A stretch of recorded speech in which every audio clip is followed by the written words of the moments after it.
안녕하세요. 오늘은 요한복음 2장 1절로 11절 말씀에 나오는 예수님께서 한 혼인잔치에서 물을 포도주로 바꾸신 일에 대해 공부하고자 합니다. 이 강의 부제는 예수님은 주님이시다입니다. 이 말씀을 통해서 예수님께서 어떻게 우리의 주님이 되시는가에 대해서 생각해 보겠습니다. 갈릴리 가나라는 곳에 혼인잔치가 있었습니다. 가나는 이 지도에서 볼 수 있듯이 예수님의 고향 마을인 나사렛에서 가까운 마을입니다. 이 혼인잔치에 예수님의 어머니 마리아 그리고 예수님과 제자들이 초대가 되었습니다. 그런데 혼인잔치에 큰 문제가 생겼습니다. 포도주가 떨어진 것입니다. 당시 유대인의 혼인잔치는 짧아도 1주, 길면 2주 이상 계속되었다고 합니다. 이 기간 동안 혼인잔치의 손님들은 잔치를 즐기며 신랑 신부를 축복했습니다. 이 잔치의 기쁘고 즐거운 분위기를 유지하는 데 있어서 포도주의 역할은 절대적이었습니다. 포도주가 떨어졌다는 것은 잔치가 끝났다는 것을 의미했습니다. 매우 긴급한 문제가 발생한 것입니다. 이때 예수님의 어머니 마리아는 이 문제를 들고 예수님께 나왔습니다. 마리아는 예수님께서 이 문제를 해결해 주실 것으로 믿었습니다. 하지만 예수님께서는 마리아에게 여자여 나와 무슨 상관이 있나이까 내 때가 아직 이르지 못하였나이다 이렇게 말씀하십니다. 예수님의 말씀은 마리아의 요청을 거절한 것으로 들릴 수 있습니다. 하지만 예수님께서는 때에 관해서 말씀을 하신 것입니다. 예수님은 우리의 기도를 들으십니다. 하지만 예수님께는 주님의 때가 있습니다. 그리고 주님의 때에 그 기도를 이루십니다. 우리 사람들의 때는 항상 지금, 당장, 혹은 가능한 빨리입니다. 그래서 우리는 늘 시간에 쫓겨 초조해하며 서두르거나 반대로 너무 늦었다고 포기하기를 잘합니다. 하지만 예수님은 시간이 없다고 서두르시거나 아니면 너무 늦었다고 포기하시는 일이 전혀 없습니다. 심지어 죽음조차도 예수님의 발걸음을 빠르게 하지 못하고 또 그 발걸음을 멈추게 하지도 못합니다. 예수님께서는 시간을 주관하십니다. 자신의 시간을 정하시고 또 그 시간을 따라서 일하십니다. 이는 예수님께서 주님이시기 때문입니다.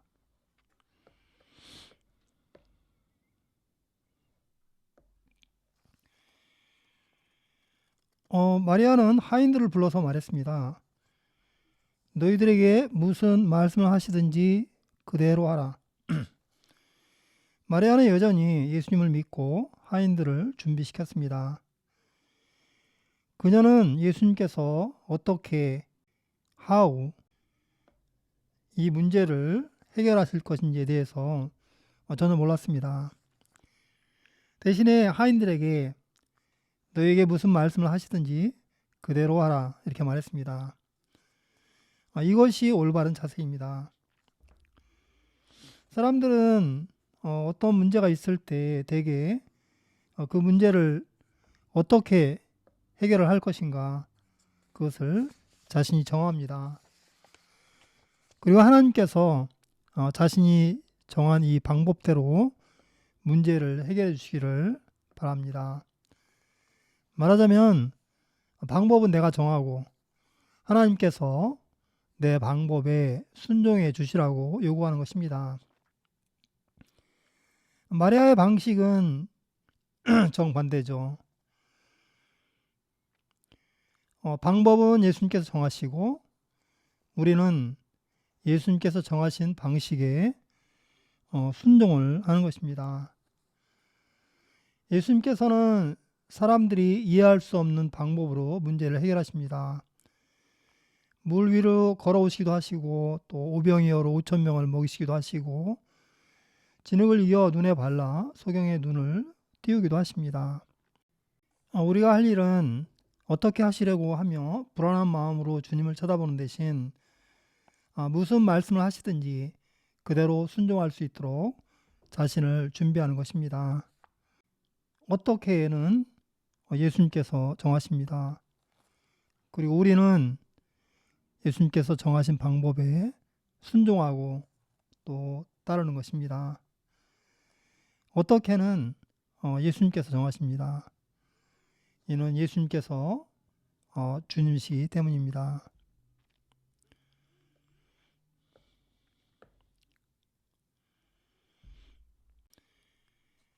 예수님께서는 하인들에게 돌 항아리에 물을 채우도록 하시고 또 그 물을 연회장에게 갖다 주도록 하셨습니다.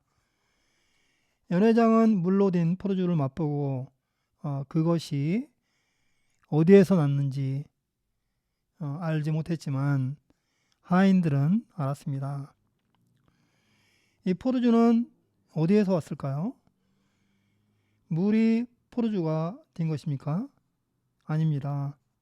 이 포도주는 예수님께로부터 온 것입니다. 예수님은 마르지 않는 축복의 근원이 되십니다. 우리는 포도주를 구할 수 있도록 예수님께 도움을 구하지만 정작 예수님 자신을 포도주의 근원으로 생각하지는 않습니다. 사람들은 자신들이 생각하는 이 축복의 근원들을 따로 갖고 있습니다. 좋은 학교, 좋은 직장 같은 것들입니다. 그리고 그런 축복을 얻을 수 있도록 예수님께서 도와주시기를 바랍니다. 기도는 예수님께 하지만 마음은 이런 세상의 복들을 찾아 기웃거립니다. 우리가 예수님께 기도할 때는 예수님 자신이 공급자이시며 예수님 자신이 이 구원자이심을 믿어야 합니다. 예수님은 세상을 지으신 창조주이시며 또 만물을 주관하시고 운행하시는 하나님이십니다. 모든 좋은 것이 다 예수님께로부터 나옵니다.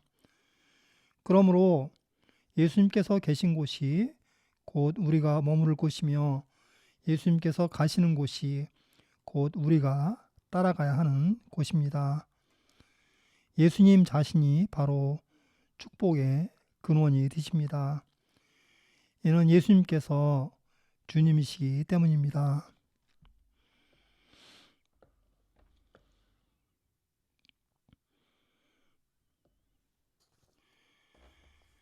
11절에 예수께서 이 처음 표적을 갈릴리 가나에서 행하셨다 이렇게 말씀을 합니다. 그렇습니다. 이 표적은 예수님께서 행하신 것입니다. 예수님께 이 문제를 들고 나온 예수님의 어머니 마리아가 한 것도 아니고 또 예수님의 말씀에 순종하여 물을 떠온 하인들이 한 것도 아닙니다. 예수님께서 행하신 것입니다. 물론 예수님께서는 믿음으로 기도하는 자들 또 믿음으로 순종하는 자들을 사용하십니다. 하지만 우리가 기억해야 할 중요한 사실은 예수님께서 말씀과 성령으로 일하신다는 사실입니다. 예수님께서 말씀하실 때 그 말씀이 성령의 능력으로 이루어집니다. 예수님께서 말씀과 성령으로 일하시기 때문에 우리 눈으로 보기에 주님께서 아무 일도 하시지 않는 것처럼 보일 수 있습니다. 하지만 전혀 그렇지 않습니다. 주님께서는 지금도 일하고 계십니다. 우리의 일이란 다만 그 말씀을 믿고 기도하며 순종할 뿐입니다. 그러므로 우리는 말씀에 순종하여 많은 수고를 하고 나서도 저는 무익한 종입니다. 이렇게 자신을 낮추어야 합니다. 오직 말씀으로 또 또 영으로 일하시는 그분이 바로 주님이십니다. 예수님께서 주님이십니다.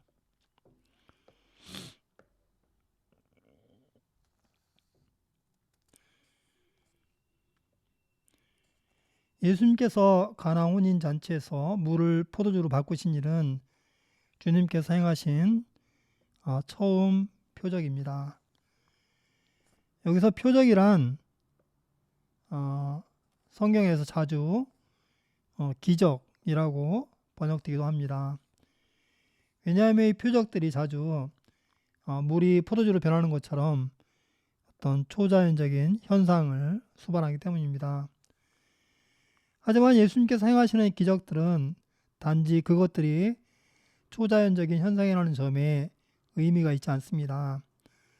이것들은 예수님이 누구신가를 보여주는 증거로서 더 큰 의미가 있습니다. 그래서 기적이라는 말보다는 이 표적이라는 말이 더 맞는 표현이겠습니다. 사도행전 2장 22절 말씀입니다. 이스라엘 사람들아 이 말을 들으라. 너희도 아는 바에 하나님께서 나사렛 예수로 큰 권능과 기사와 표적을 너희 가운데 베푸사 너희 앞에서 그를 증거하셨느니라. 예수님께서 행하신 모든 일들은 예수님께서 세상 모든 권세들로부터 구별되시는 하나님의 아들이시며 또 그리스도이시며 또 주님이 되심을 증거합니다.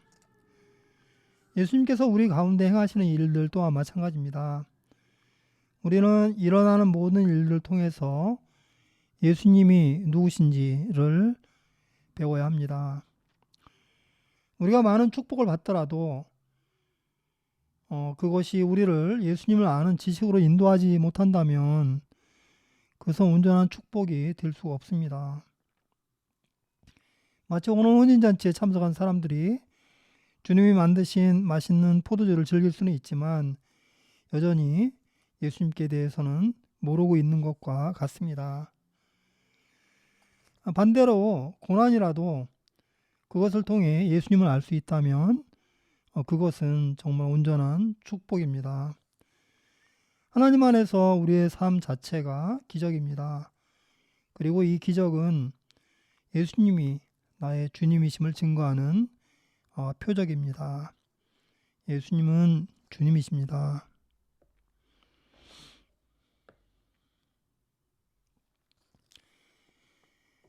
마지막으로 예수님께서 이 표적을 행하심으로 그 영광을 나타내심에 제자들이 그를 믿으니라 말씀합니다. 예수님께서 물을 포도주로 바꾸시는 표적을 행하신 것은 단순히 혼인잔치에 신랑 신부를 축복하시기 위해서가 아닙니다. 오늘 본문에는 신랑 신부에 대한 언급은 하나도 없습니다. 이는 예수님께서 진짜 주인공이시기 때문입니다. 사실 성경에서 영광이라는 말은 매우 위험한 말입니다.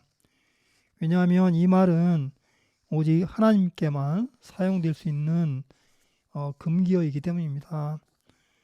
이사야서 48장 11절 하반절 하나님께서 내 영광은 다른 자에게 주지 아니하리라 이렇게 말씀하십니다. 또 사도행전 12장 23절에서는 헤롯이 영광을 하나님께 돌리지 아니하는 고로 주의 사자가 고치니 충이 먹어 죽으니라 이렇게 말씀합니다. 이 말씀들을 볼 때 예수님께서 그 영광을 나타내셨다 하심은 예수님께서 바로 하나님이심을 뜻합니다. 예수님께서 이 표적을 행하신 이유는 하나님의 아들 되신 자신의 영광을 나타내시고 또 이를 통해 제자들로 하여금 예수님을 믿도록 하시기 위해서입니다. 우리는 자주 예수님께서 우리의 문제를 해결해 주시기 위해서 계신다고 생각을 합니다. 그렇지 않습니다. 사실은 그 반대입니다. 문제가 예수님의 영광을 드러내기 위해서 존재하는 것입니다. 우리가 세상에서 겪는 어려움들은 모두 예수님의 영광을 위해서, 그리고 우리로 하여금 예수님을 믿도록 하기 위해서 존재하는 것입니다. 이는 예수님께서 주님이시기 때문입니다. 감사합니다.